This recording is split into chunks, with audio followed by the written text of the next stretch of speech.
his attitude was always fine. His attitude was great. He always had something kind to say to everyone. And then I remember.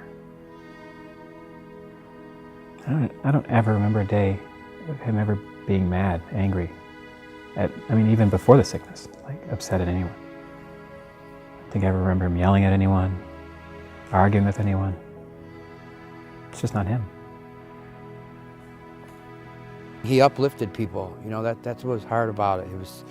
He was an inspiration to me. And the doctor said, we have got the results back from Tommy's biopsies. T-cell lymphoma, stage 4, and he has about 6 weeks to live. He started crying. He says, oh no, I have to have chemo. I gotta fight this thing, Mom. I'm gonna fight it.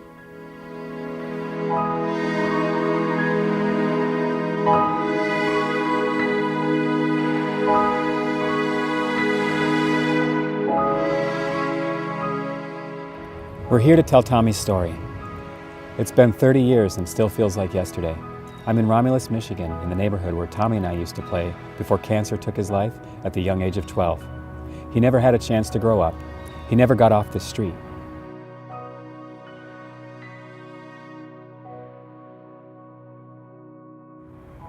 This is our old house, Harrison Street. If you grew up around here or from this neighborhood, you knew about Harrison Street. Our yard was the one that we played all the baseball games in. Those were the days when all you had was playing outdoors. Even a walk to school was a time to connect with friends.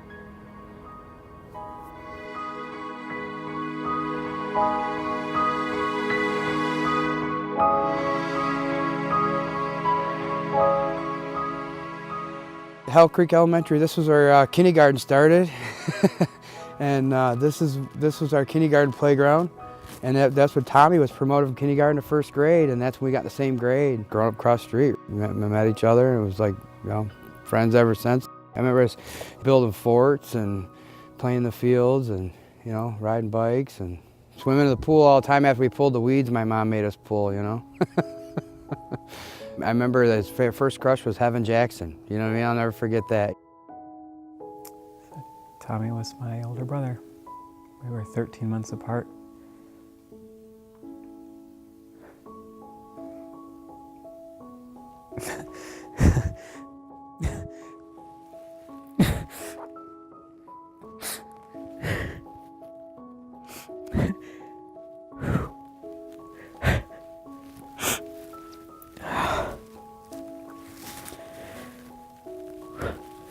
I was the youngest of 4. He was 13 months older than I was. We did everything together. He was loved by a lot of people. He's loved by everyone that knew him. He always had something kind to say to everyone. And then I remember. I would always lack a little bit or be lazy on my stuff, and he'd be like, come on, man, get this done, get this done. You could do this, you know, and he was just always pushed me a little farther, and I liked that, you know what I mean? I remember him getting sick in the middle of summer, and, you know, as kids, we thought he had a cold, and we didn't understand how he'd catch a cold in the summer. It seemed like he had headaches, but I thought it was the sun, because I used to get headaches in the sun a lot. There were doctor visits, and we didn't understand that. Like, okay, if you catch a cold in the summer, that's one thing, but for it to affect you this much. And I thought, that's not right. You know, kids should be out playing.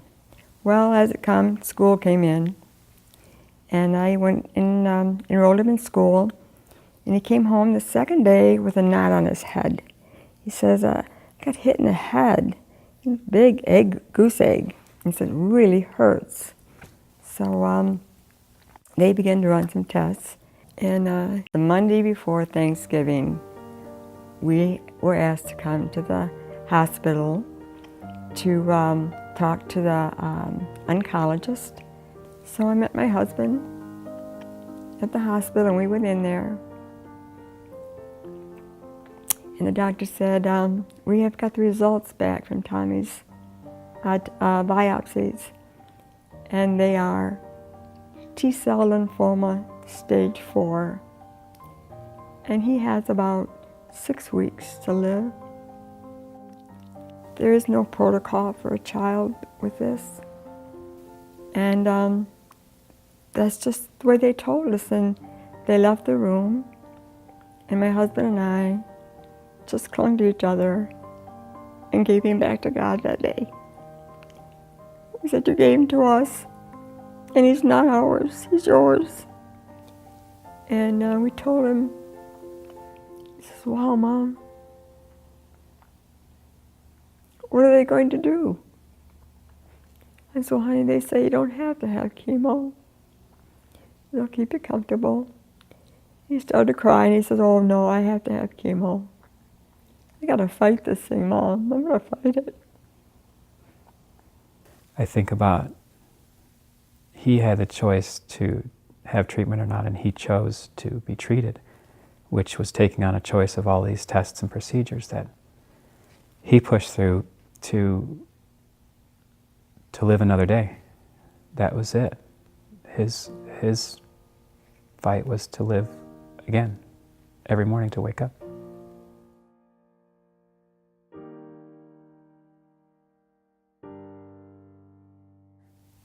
I don't think anything, as far as I knew, anything bothered him. Even through his treatment, he never showed anger or resentment. Never took a why me attitude. Within 2 weeks, he had not quite doubled his weight, but lost all of his hair. We got to go home after chemo. I was giving him a bath. He said, that's not me, Mom, in the mirror. I said, no, honey, it's not. The real you's inside of you. He said, but I'm going to be okay. You'll see. He always wanted something to live for. First it was Christmas, and then Valentine's and Easter. Pretty soon he just said, I'm going to live till I'm going to be 12. I'm going to be alive till I'm 12. And we had a party, second to none that day. Everybody came, and he was so happy.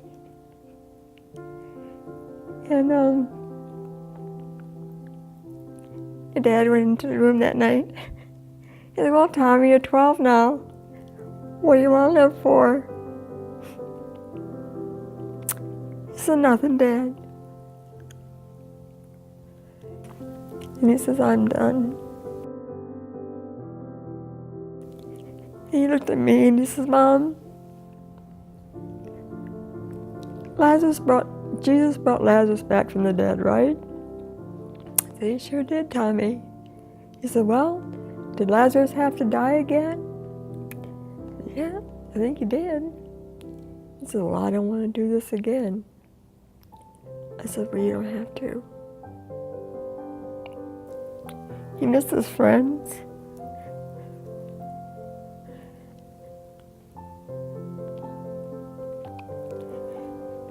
He missed Arby a lot. He was always there, you know what I mean? And then when he wasn't, it was, you know, I was kind of lost a little bit. I think I went through a little bit of depression myself. It was rough, you know, we saw wanted him to get better.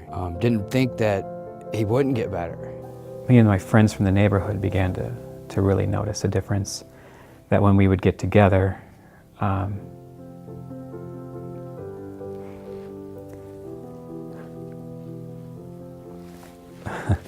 we'd need somebody else.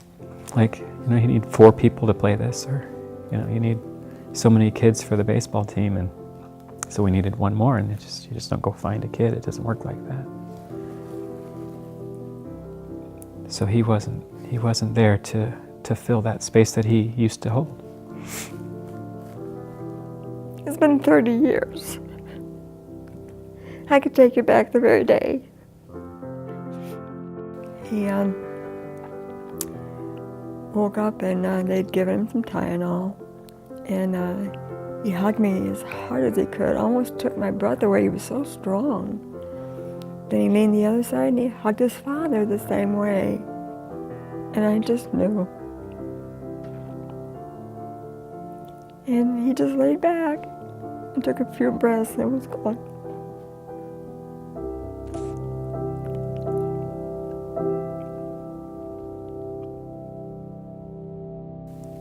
I was at home sleeping, and my aunt Sandy had woken me up and told me that my brother was gone.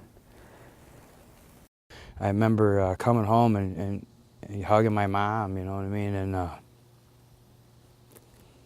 just going in the backyard, and I held onto the fence and cried. I don't mean to get emotional, but I think about him every day, you know what I mean?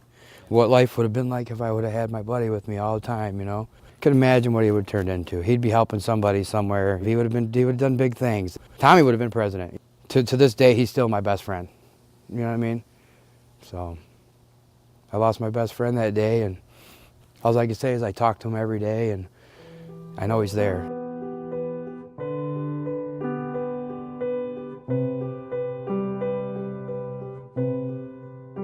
So after 30 years,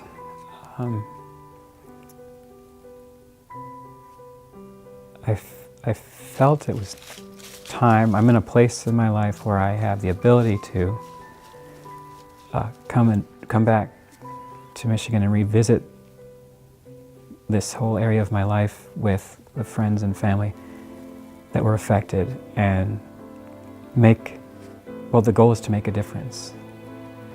At this point in my life, I also feel that I'm ready to do it. Tommy's story is, in its own way, it's unique, but in a sad way, it's not uncommon.